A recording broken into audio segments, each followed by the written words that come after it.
Welcome back to This is Thailand. Tonight's story is a quiet one. No bar girls in sequins, no walking street, no big dramatic blow-up at 3 in the morning outside a go-go. Tonight we're sitting down with a man called Brendan, 55 years old, coal miner most of his life, Yorkshire pits first, then the last of the Irish quarries when the English coal industry shut its doors. He's from a small town in Tipperary, the kind of place where everyone goes to the same butcher and nobody locks their back door. Brendan came to Thailand with more money in his pocket than he'd ever held in his life. Real money. The kind of money a man like him only sees once if he's lucky. He came carrying a grief most of us would not know what to do with. And he came looking for somewhere, anywhere, that didn't smell of the woman he'd lost. What happened to him over the next few years is going to stick with you. I'll tell you that now. There's no villain in a black hat in this one. No big con, no dramatic confession, just a quiet man, a soft-spoken woman, a family in a village in Isan, and the slow arithmetic of a bank account that started big and ended at nothing. Brendan ended up at Suvarnabhumi airport with a duffel bag, the clothes on his back, and not enough baht to buy himself a sandwich. How he got there is the whole story. So sit with us a while. This is his story, in his own words. Right. Where do you want me to start? I'll start at the pit, I suppose. That's where I started. I went down the pits in Yorkshire when I was 16. Selby. My uncle had gone over the year before, and he wrote home saying there was good money for a young lad with a strong back, and Christ knows there wasn't much going for me at home. So I went. Took the boat over with a sports bag and a tenner from my mam, and that was that. Spent the next 20-odd years underground in the dark. Coal mining is, sure, it's hard work, and it's dirty, and it eats your lungs slowly. But there's a thing about it people don't understand. Down there in the dark, with the same lads beside you every shift, you don't have to talk much. You don't have to be clever. You just have to do your job and not get anyone killed. That suited me. I'm not a clever man. Never was. I'm not stupid either.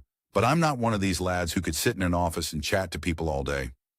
I'd have gone mad. When the pits closed in England in the 90s, they closed quick. One year there was work, the next year there wasn't. I came home to Tipperary in '98 with a bad cough and not much else. Worked the last of the Irish mining contracts up in Castlecomer, then quarry work, then any bit of construction a man would put me on. Did that for another 15 years. Lungs got worse. Knees went. But I kept at it. The reason I kept at it was Mariad. I met her at a dance in Thurles when I was 24, home for a wake. She was 22, a nurse, with this laugh. God, this laugh, like she was letting you in on a joke she just remembered. We were married inside 2 years. 29 years we were married. No children. We tried for a while and it didn't happen, and after a bit we stopped talking about it. We had each other. That was enough. We had a small bungalow outside Cashel, nearly paid off. We just started talking about Spain. She'd never been on a proper holiday, 30 years a nurse, and never on a sun lounger in her life. We were going to fix that. Then one Tuesday in October, I was out the back cutting the hedge. I came in for a cup of tea and she was on the kitchen floor. Aneurysm, that's what they said after. Brain aneurysm. Nothing anyone could have done. She was 62. I'm not going to dwell on that bit. There's not much to say about it that hasn't been said by every man who's lost the woman he was supposed to grow old with. The funeral was packed. Half of Tipperary came out. She was loved. And after they all went home, I sat in the bungalow on my own and didn't know what to do with my hands. The cupboards were the worst of it. Her cardigans were still in the cupboards. They smelled of her. I'd open one to look for a tea towel, and there she'd be again, like a punch in the chest. After about 3 months of that, I rang an estate agent, sold the bungalow inside 6 weeks. The lad next door bought it for his daughter. I was glad it stayed in the parish. Between the bungalow and the mining pension lump sum and what we'd put away over the years, I came out the far side with somewhere around 210,000 euro. I want to be clear about that figure because it matters later. 210,000. More money than I had ever in my life, seen in one place. A man like me, A Tipperary lad who left school at 15 and went down a pit. That's not money you're meant to have. I didn't trust it. I left it sitting in the credit union and I didn't touch it. Didn't know what to touch it for. I moved into a small rented place in Clonmel near my sister. Drank a bit, didn't sleep much, lost about a stone. My doctor told me my blood pressure was rubbish and my lungs were rubbish and I needed to get out of the cold weather or it'd kill me before 60. I told him, Gran, I'll think about it. Didn't think about it. What changed was a christening. My cousin's eldest had a baby and there was the usual do at the hotel after. I was sat in the corner with a pint trying not to be miserable, and his lad came over, young fella, 23, 24, and started showing me photos on his phone. He'd been in Thailand, Chiang Mai, done a season teaching English. He's flicking through these pictures. Temples, mountains, food, lads in shorts in February, and he says to me, "You should go, Brendan. You'd love it. It's warm and it's cheap and it's about as far from here as you can get without falling off the world." That's the line that stuck. As far from here as you can get without falling off the world. I went home that night and sat at the kitchen table and thought about it. Mairead had never been to Thailand. Mairead had never even heard of half the places this lad showed me. There'd be no ambushes there, no street I'd walked with her, no song on a radio that had put me on the floor. I booked a flight the following week. February, Bangkok. Return ticket 6 weeks just to see. I never used the return. Suvarnabhumi airport at 5 in the morning is not a gentle place to land. I'll tell you that for nothing. I'd flown London to Bangkok direct. 11 hours wedged into a seat that wasn't built for a man with my back. Didn't sleep a wink.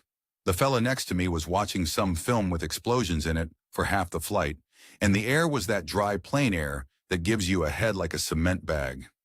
I came down the steps onto the jet bridge and the warmth hit me before I was halfway off the plane, like opening an oven door. February in Tipperary, I'd left a frost on the windscreen of the taxi to Dublin Airport. I stepped into Bangkok and my glasses fogged up. I want to say I was excited. I wasn't. I was knackered, and I was sad, and I was a 55-year-old widower with a duffel bag and no tie. What I was relieved. That's the honest word. Relieved nobody around me knew her name. Took me about an hour to get through immigration and find the taxi rank.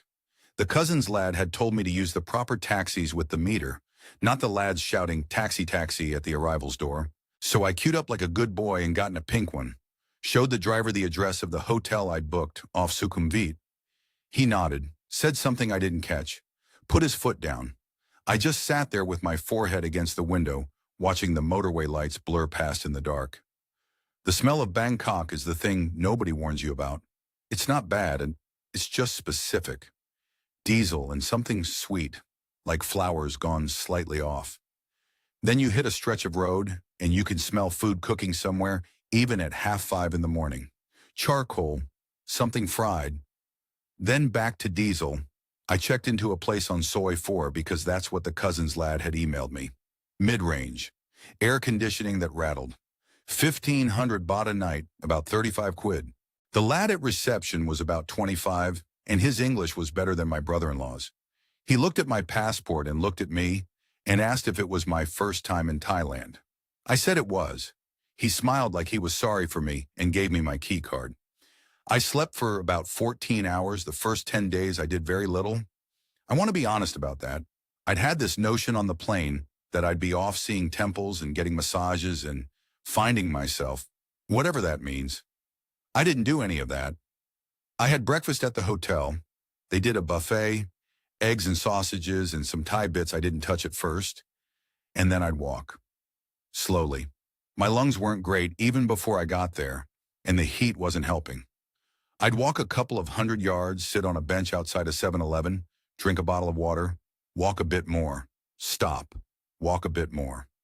7-Eleven is a thing in Thailand I wasn't ready for. There's one every 50 yards. They sell everything. Toasted ham and cheese sandwiches, beer, SIM cards, paracetamol, condoms, lottery tickets, hot coffee.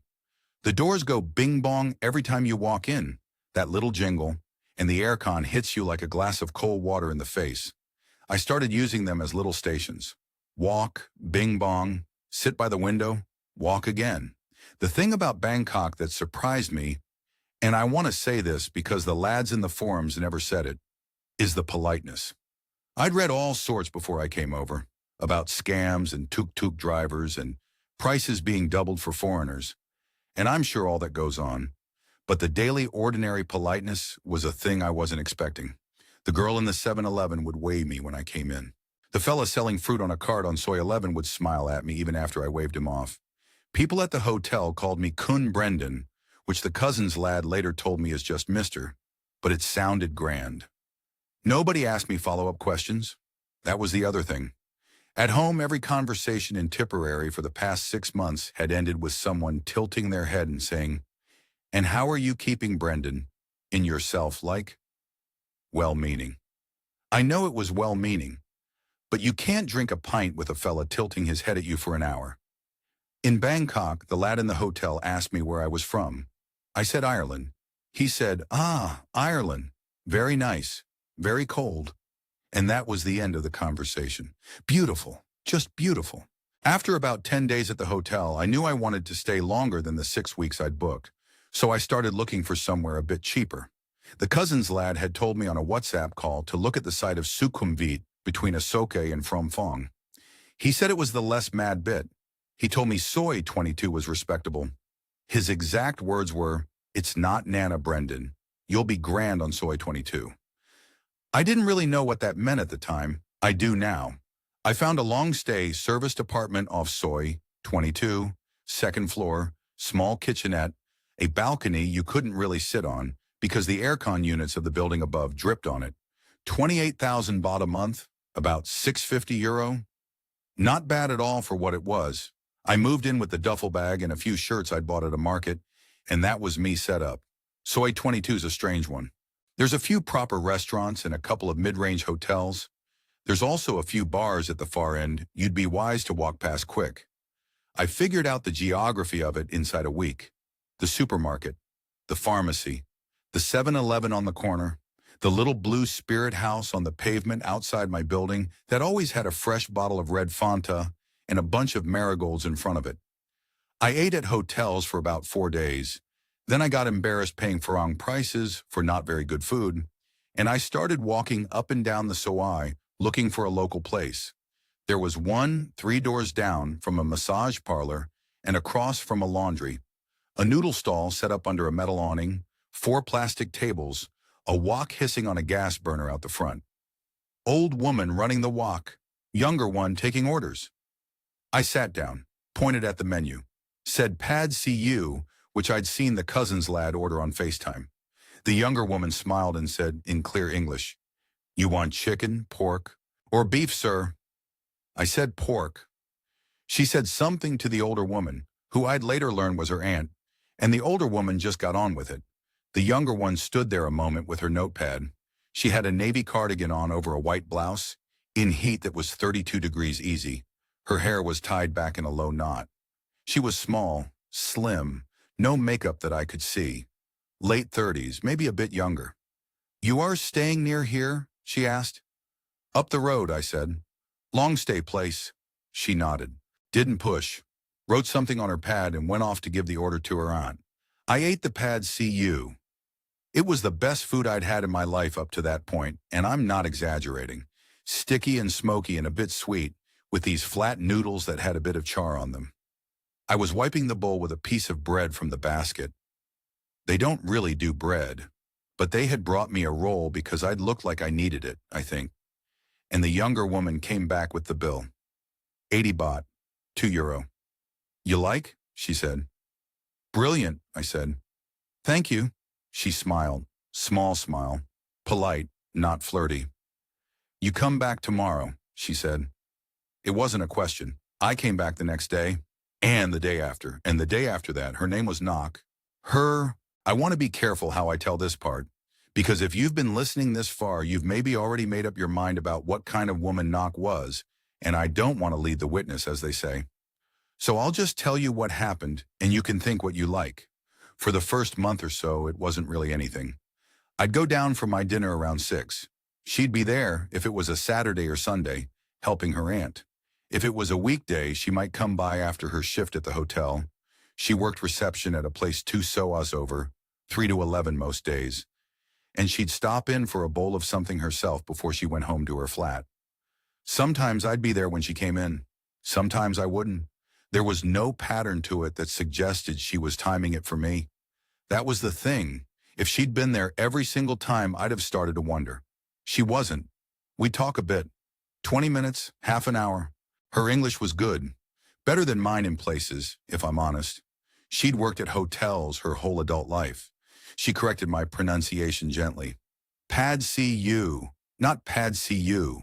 Cow pad, not cow pad. I told her one evening I was going to give up on Thai food because I couldn't say any of it without sounding like a culchie at his first wedding. And she laughed. Properly laughed. The aunt in the back laughed too, and she didn't speak a word of English, so I don't know what she was laughing at.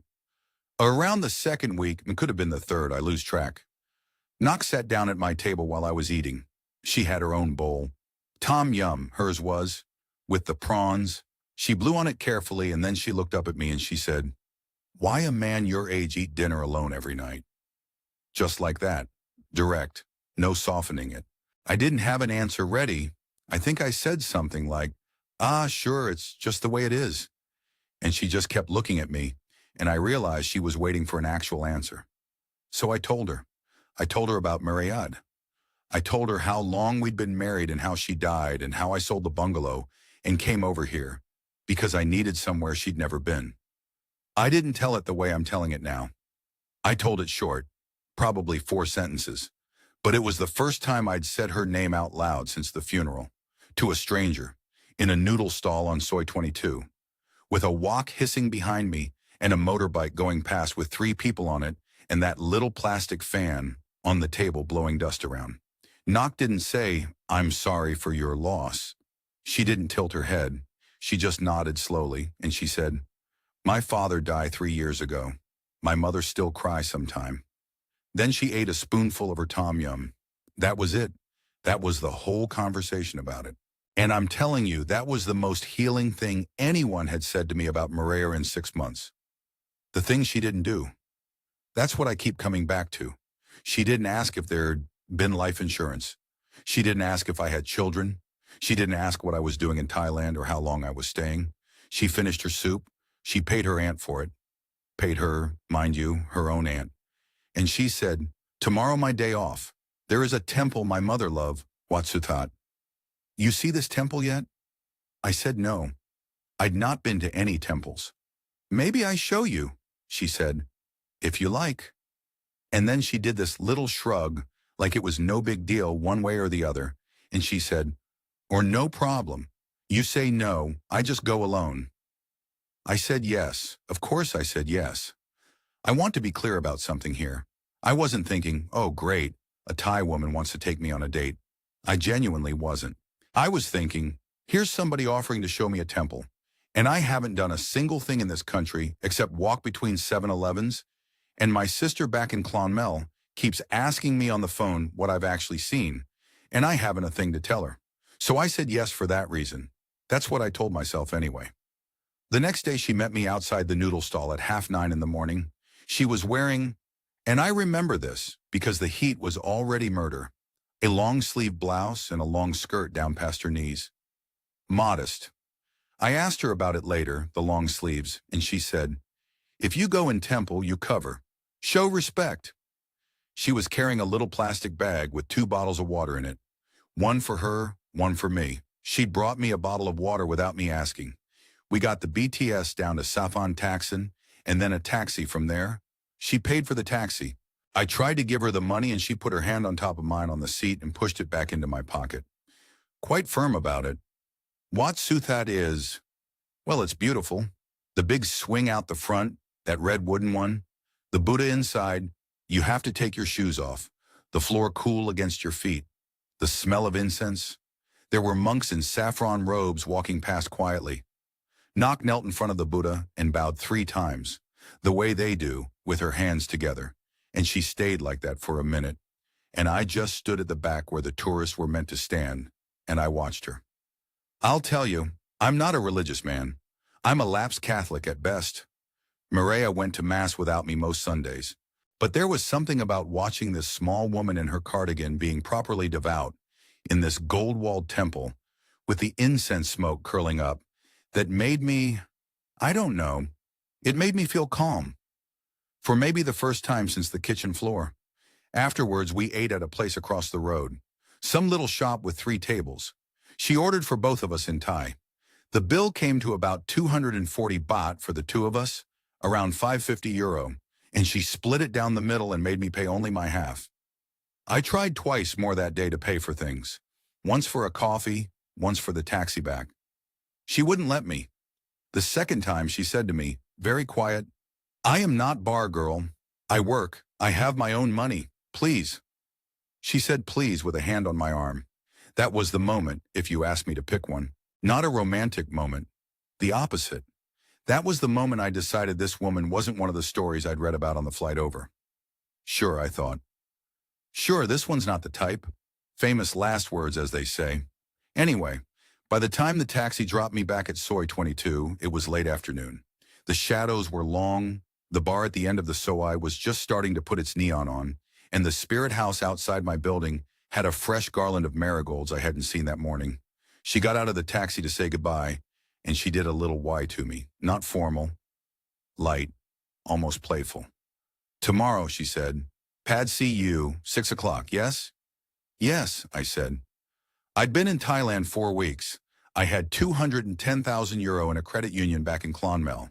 And for the first time since the Tuesday I'd come in from cutting the hedge, I went up to my flat that night and I didn't drink.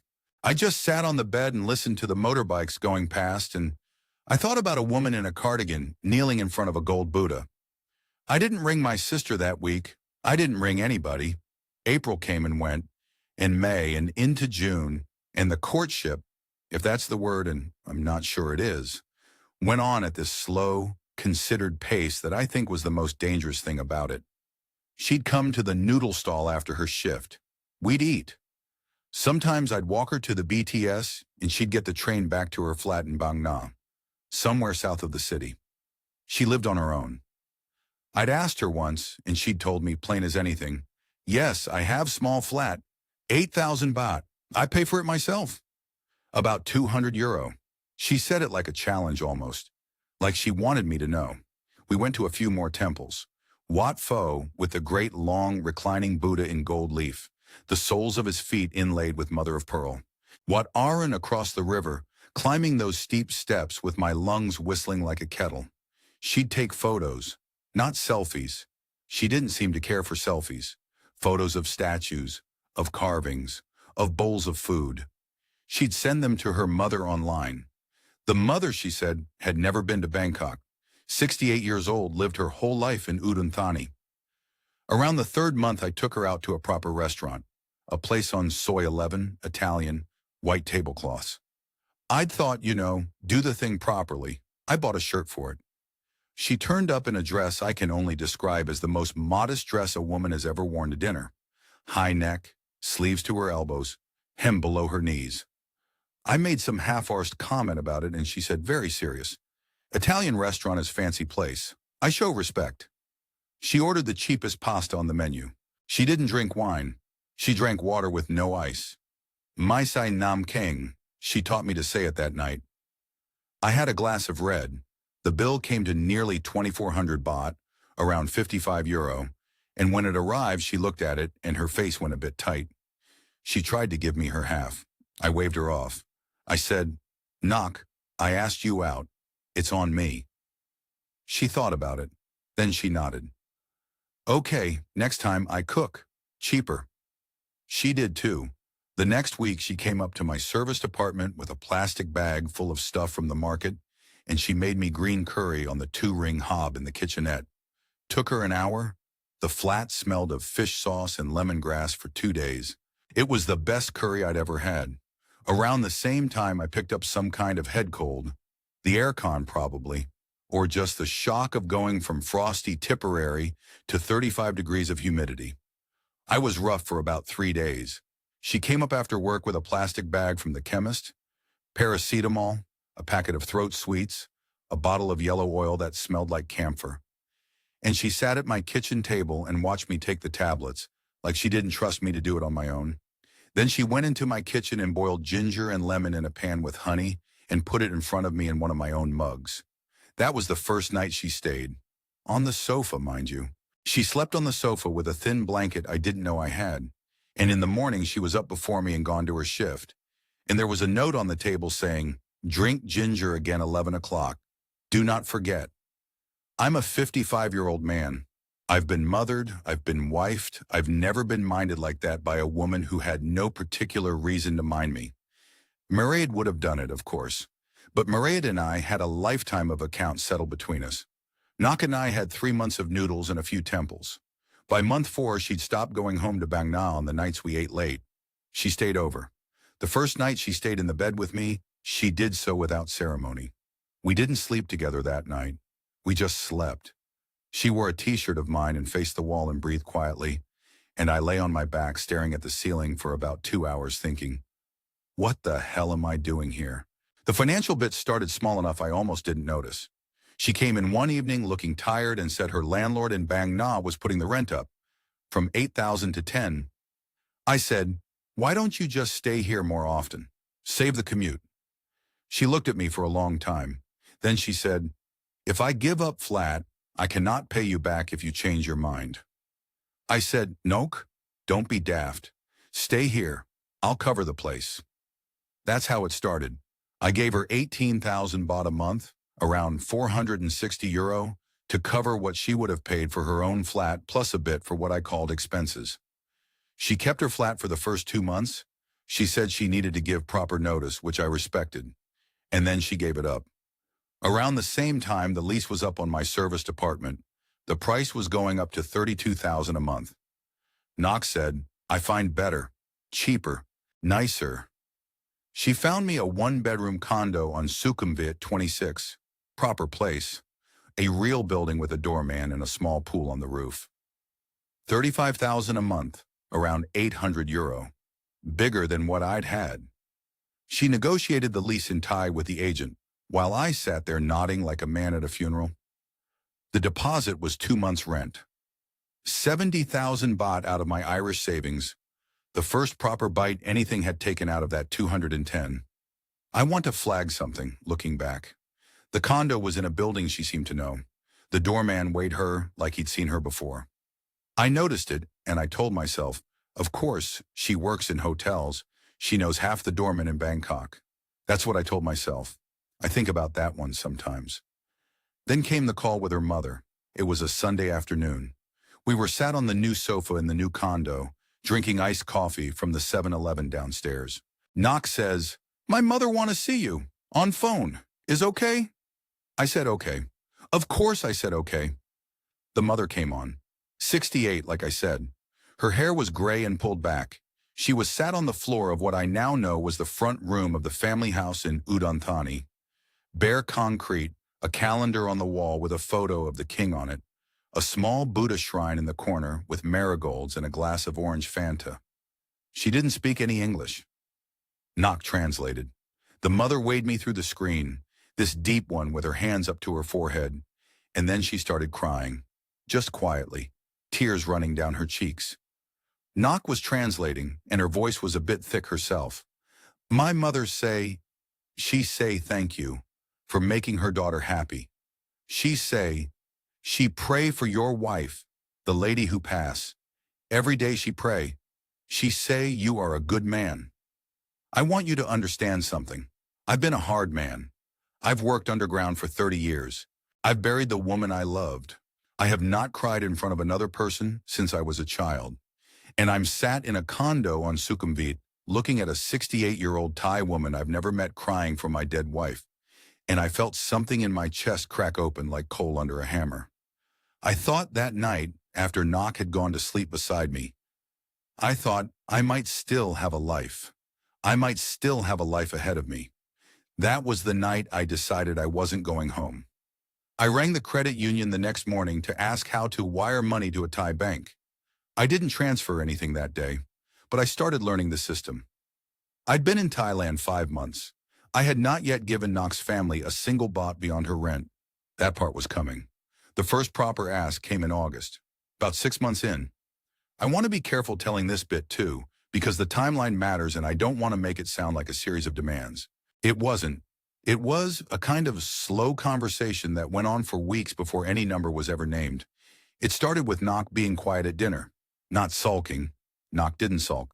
Just quiet. She'd push her food around her plate and look at her phone and put it down again. After 3 or 4 nights of it, I asked her what was wrong. She said her mother had been to the hospital in Udon Thani. The hip. She'd been struggling with it for years, apparently. Nock had mentioned it once or twice in passing, but never made anything of it. Now the doctor said she needed surgery. Replacement. The government hospital had a waiting list of about a year. The private clinic could do it in 3 weeks. I asked what the figure was. Nock didn't answer for a while. Then she said, 280,000 baht, about 7,200 euro. I did the maths in my head. It was a lot of money, but it was less than the cost of the bungalow's new boiler had been the year before Maria died. And your brother can't help? I asked. She made a face. I ask. He say he have his own family. He have 2 kids. He cannot. A pause. He has not so much money. I nodded. I will pay it, I said. She put her hand up. No, no, no. I tell you because you ask. Not because I don't want you give money. I saved myself. Maybe my aunt help. Knock, I said. How long would it take you to save 7,200 euro? She did the maths. Her face went tight. 3 years, maybe 4. Right, I said. Your mother can't wait 4 years for a hip. I'll pay it. She cried then. Not big sobs. Just 2 tears, 1 each cheek, wiped away with the back of her hand, quickly like she was annoyed at them. I'll tell you what was in my head when I made that decision. I want you to know, because I think it matters. I was thinking about Mariad's mother. Mariad's mother had needed a private operation about 10 years before either of them died, and Mariad and I had drained our savings to pay for it. 6,000 pounds it cost us. We didn't have it. We borrowed it. We paid it back over 5 years, and Mariad never once made a thing of it. It was just what you did. You looked after your mother-in-law. That was what a man did. So when Nock told me about her mother's hip, I didn't think about it like a Thai woman asking a foreigner for money. I thought about it like a man in his 50s stepping up for a woman he was thinking about marrying. That's how I framed it to myself. And I want to be honest. I think Nock might have known I'd frame it that way, or I think she might just have been telling me about her mother because her mother was sick. I genuinely cannot tell you which it was, even now. I wired the money the next day, 280,000 baht. Went through Wise, took 2 days to land. Nock showed me the receipt from the hospital a fortnight later. Proper receipt, in Thai with English on the side, hospital stamp, the lot. She'd had the surgery. The mother was recovering well. About 6 weeks after that, we flew up to Udon Thani together to meet the family. It's about an hour's flight from Bangkok. Air Asia. The plane's full of Isayan people going home for the weekend. Lots of big plastic wrap boxes in the overhead lockers. We landed and her brother picked us up. First time I'd met him. In a beat-up Isuzu pickup with rust on the wheel arches. Polite enough fella. Mid-30s. Spoke about 10 words of English. The village was about 40 minutes north of the city. Off the main road, down a smaller road, then down a dirt track. The houses were a mix. Some proper concrete bungalows with tile roofs, some wooden ones up on stilts with tin roofs. Nock's family house was one of the second kind. Concrete ground floor with a wooden upper floor, a porch out the front with 2 old plastic chairs, a water pump with rust around the base, a dog tied up under a banana tree, sleeping in the dust. The mother was sat on the porch when we pulled up. She was on a folding chair with a cushion, walking stick beside her. She hauled herself up when she saw me, winced, and weighed me with both hands and started speaking in fast Eisen dialect that Nock was hurrying to translate. She was thanking me, over and over. The grandmother was inside, probably in her late 80s. Tiny woman, smaller than a child, with these huge gnarled hands. She was sat cross-legged on a mat on the floor in the front room. Couldn't get up. She held my hand for 10 full minutes, both of her hands wrapped around mine, and she didn't say a single word. just looked at me. Her eyes were wet, but she didn't cry. After about 10 minutes, she let go and patted the back of my hand twice and turned her face away. I want to tell you plainly that I liked them. The whole lot of them. The mother, the grandmother, the brother, his quiet wife who came in with a bowl of som tam from the kitchen. Properly hot som tam, the real Isayan kind that takes the roof of your mouth off, with the dried shrimp and the pla raw fish sauce. And the niece, a little girl of about 9 with a school uniform on, who sat behind her mother and stared at me like I was a giraffe in a field. We ate sticky rice and larb moo and grilled chicken and that som tam, all of us sitting on a mat on the floor, and the brother poured Hong Thong whiskey into glasses with ice and Coke, and we all drank a toast to the mother's hip, to Brendan, to family. I slept that night on a futon in the front room with a fan blowing on me. I could hear roosters from about 3:30 in the morning and dogs barking somewhere, and the temple bells from the Wat across the rice field at dawn. I lay there and I thought, this is a real place. These are real people. I'd done a real thing for them. That feeling lasted me about a fortnight. Then the conversation shifted. It started with the roof. Just a comment from Knock one evening. The roof was leaking, she said. Her mother had mentioned it on the phone. She didn't ask me for money. She just said it, the way a wife mentions the gutters. I said, well, what would it cost to fix? She didn't know. She'd find out. A week later, she said the contractor had been out. The roof wasn't really the problem. The problem was the timber underneath it had rotted from decades of leaks nobody had fixed.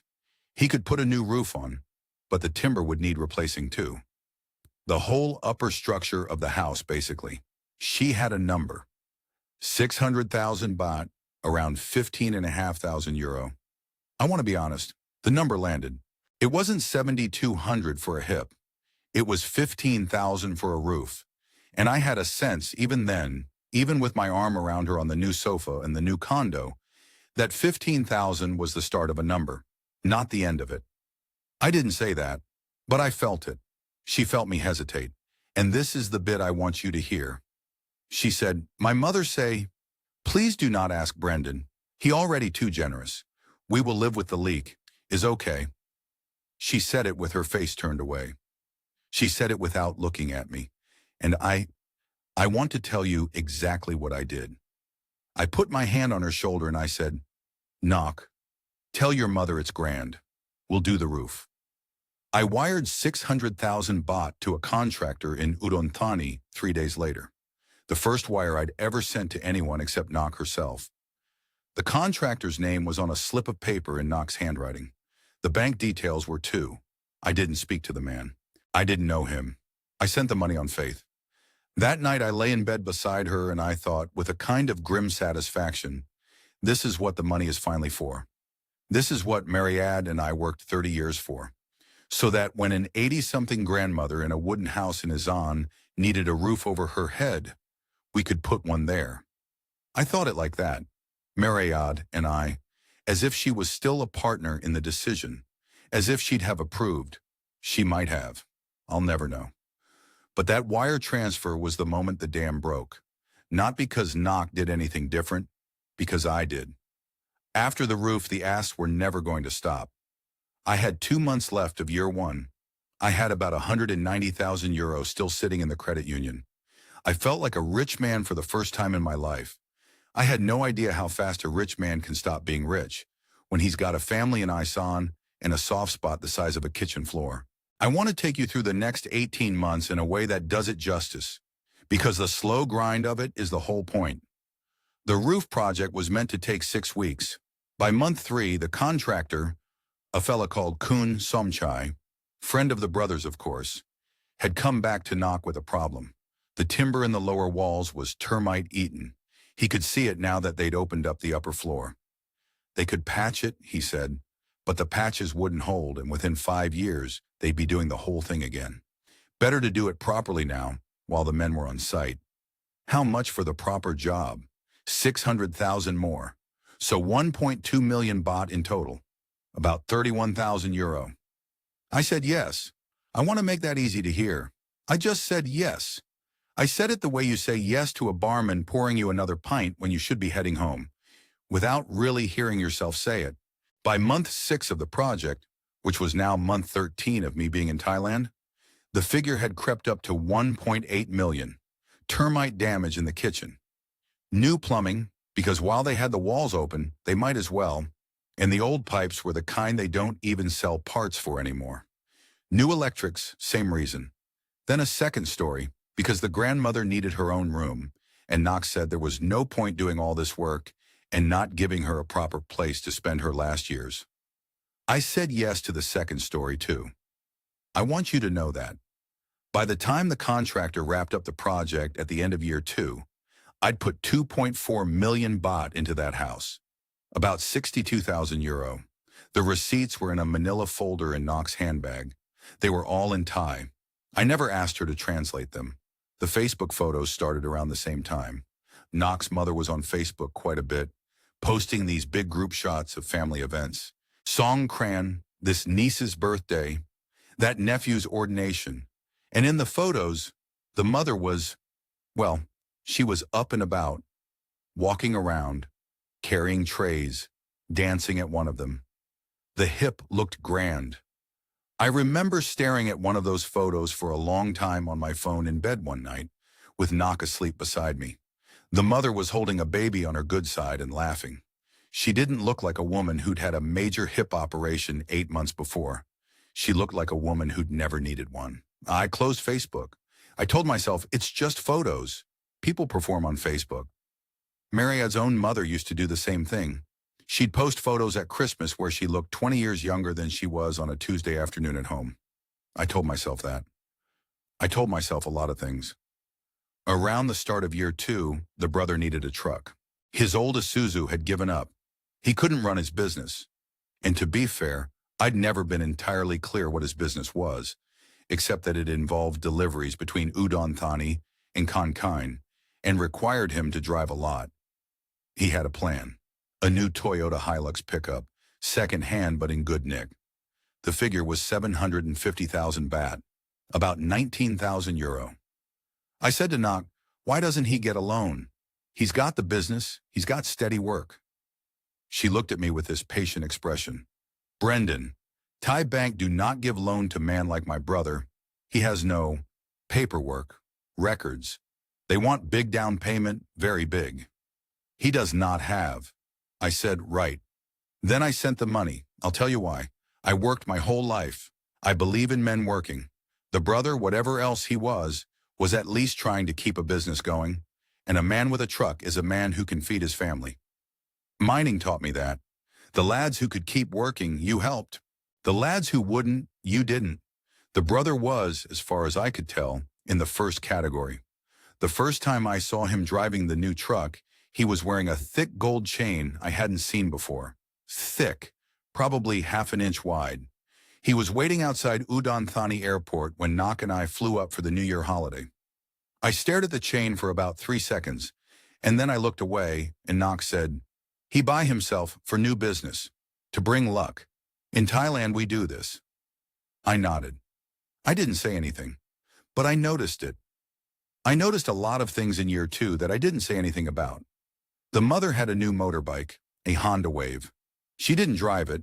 She said it was for the family, but it lived at her house and the brother used it. Nok had a new gold bracelet she said her aunt had given her, the aunt who ran the noodle stall. I'd been in the noodle stall the week before, and the aunt had been wearing the same pair of gold earrings she'd worn for 2 years. But what do I know about Thai gold prices? Then came the condo, year 2 and a bit, around month 20. Nok's logic was patient. She'd worked it out on a piece of paper at the kitchen counter. I'd been paying 35,000 baht a month for nearly 2 years. That was over 800,000 baht, almost 21,000 euro, just gone. Why didn't I buy somewhere?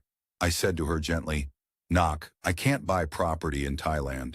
I read about this before I came. Foreigners can't own land. She nodded. She'd worked it out. Yes, but condo you can. 49% of building, foreigner can have. And land. For land we can put through company or family member. There is way. She had a lawyer, I'm telling you. She had a lawyer ready. He was apparently a friend of one of her cousins. Kunanan. Educated fella, nice English. His office was in a tower out near Asok BTS. We went for a meeting. He had business cards in a little holder on his desk and a framed certificate on the wall and tie with English on the bottom. He was patient and clear. The structure he proposed was, I'll try to explain it the way it was explained to me. The condo unit itself I could buy in my own name. The freehold of the building was where it got complicated. He recommended putting it through a Thai company, structured properly, where I'd own 49% through preference shares, but the voting control would sit with 3 Thai shareholders, one of whom was Nock's cousin Wirat. The cousin would also act as a kind of nominee for some of the other equity, to keep things legal. He used the words perfectly standard 3 or 4 times in that meeting. He used the words, this is how it is done twice. I asked, and if Nock and I split up? He smiled. You and Nock will not split up. You're getting married soon, yes? I'm telling you he said that in his office in a tower in Asok with his certificate on the wall. The condo was 4.1 million baht, about 105,000 euro. I bought it. I signed the papers in his office over 2 visits. Some of them were in Thai with English summaries on a separate page that I read. Some of them were in Thai only, and Kunanan walked me through what they were and where to sign. Nock was beside me. She held my elbow at one point when I hesitated over a page. Just a small touch. Reassuring.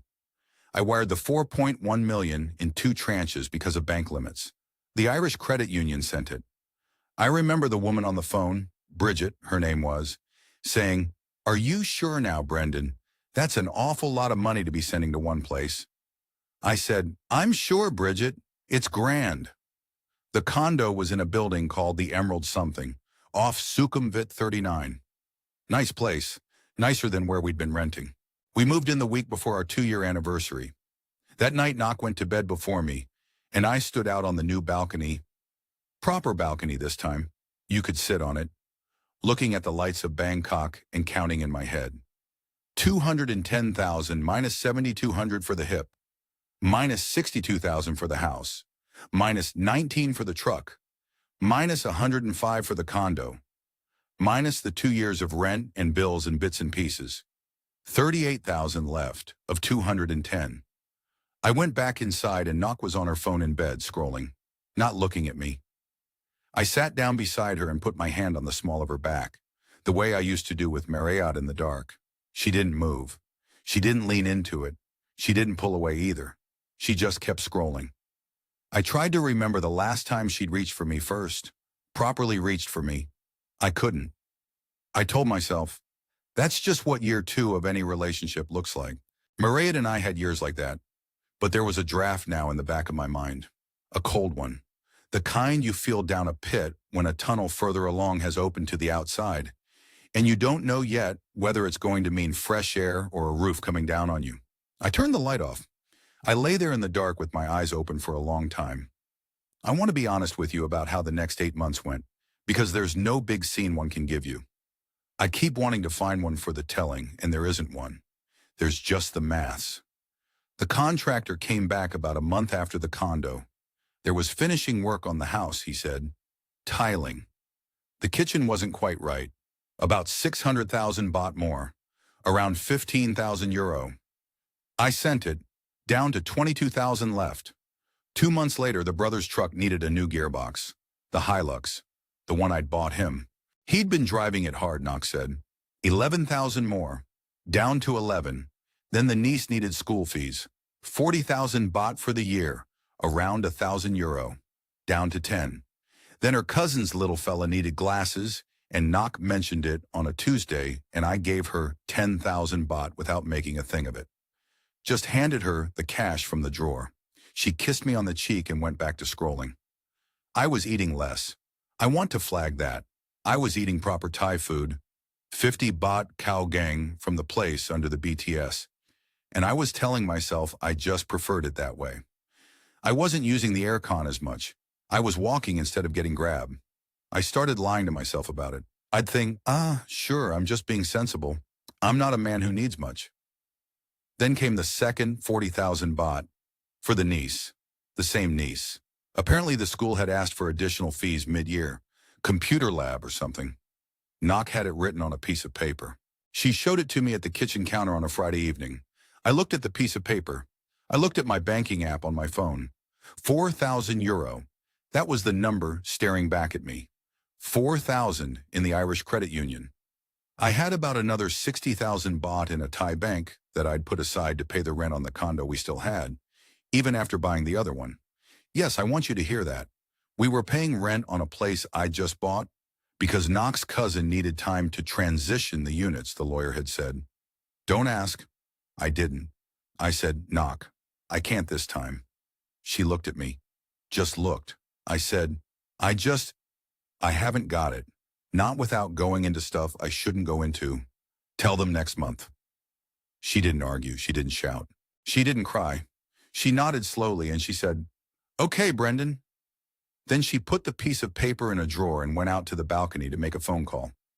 I want to tell you about that phone call, even though I couldn't hear it, because it's the sound that stayed with me. It went on for about 35 minutes. She spoke quietly. In fast Thai I couldn't follow. Sometimes eyes in dialect that I really couldn't follow. Once or twice I heard her say my name. Brendan. The Thai pronunciation makes it sound like a softer word than it is. When she came back in, she didn't say anything to me. She made herself a mama instant noodle and ate it standing at the kitchen counter and went to bed. That was the start of the cooling. I want to be very clear about what cooling looks like. It isn't a fight. It isn't a confrontation. It isn't anything you can point to and say, this is when she changed. It's just, she stops being there in the small ways. She stops asking what I want for dinner. She stops boiling the ginger. The notes on the kitchen table, the ones that used to say, drink water, Brendan, take pill, those stopped. She started staying out at her aunt's flat sometimes overnight. She said her aunt was lonely. I rang the noodle stall one afternoon to ask the aunt something, and the aunt said, in her bits of English, Knock? Knock no come here this week, yes? She comes Saturday only. I didn't say anything to Knock about that. What was I going to say? Where are you really sleeping? I'd already given her family 200,000 euro. I didn't have the standing to ask. I went up to Udon Thani, uninvited. Took the Air Asia flight on a Tuesday in March of year 4. The brother picked me up because Knock had told him to, on the phone, in front of me, in a voice that didn't have warmth in it. He didn't talk much on the drive out to the village. The new Hilux had 400 kilometers on the clock, even though he'd been driving it for a year. I noticed that. I didn't say anything. The mother weighed me on the porch, but it was a quick why. The grandmother was inside on her mat. I sat down in front of her the way I had the first time, and I held out my hand, and she looked at me, just looked, and didn't take it. She turned her face to the wall. That's the moment if you wanted one. That's it. An 80-something woman in Isan turning her face to the wall. I'd built her a second story she'd never use because she couldn't climb stairs anymore. I went back to Bangkok the same night. The next week I went to see Kunanan, the lawyer. I wanted to understand where I stood with the condo.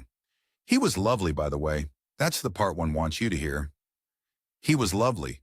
He sat me down and gave me a cup of green tea, and he explained in patient English that the unit I'd bought had been transferred to the company structure 2 months before, that I'd signed those papers, did I remember, the ones that consolidated the holdings, and that the company had then sold the unit to a third party to clear what the company filings called a shareholder debt. Wirat, the cousin, had voting control. I had 49% of preference shares in a company that no longer owned anything. Have I any standing? I asked. He thought about it. He really thought about it. He took a sip of his tea. He said, Kun Brendan, to bring a case in Thailand against this company, against Kun Wirat, you need money. You need maybe 1 million baht to start. You need maybe 2 years. And the outcome, I cannot promise. The structure was, he searched for the word, made carefully.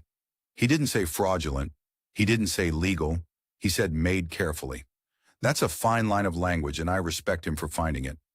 I rode the BTS home from Asok to Phrom Phong with my phone in my hand, and I checked the banking app, and I had 1,200 euro in the world to my name.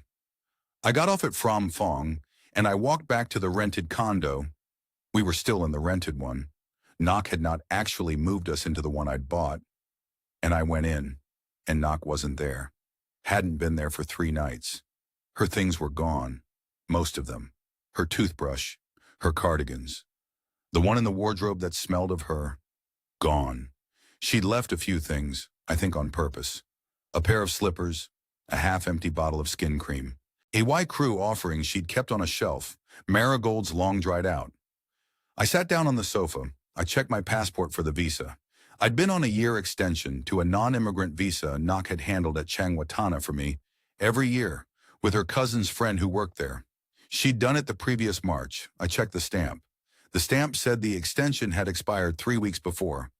I'd been on overstay for 21 days at 500 baht a day, 10,500 baht in fines, about €270. I turned the aircon off because the bill that month was going to be the last one I could pay, and I didn't want to waste the last of it. I sat on the sofa in a condo I'd been paying rent on for years, owning a unit 2 floors up that wasn't really mine. Beside a balcony I'd stood on, counting my money exactly 1 year before, and I thought very quietly in a way that wasn't dramatic at all. That's the lot then. That's the bottom of it. I didn't cry. I wanted to. I couldn't. I just sat there with my hands on my knees the way I used to sit at the kitchen table in Tipperary the week after Mariad died, when I didn't know what to do with my hands and the cupboard still smelled of her cardigans. It took me 3 days to make the phone call to my sister.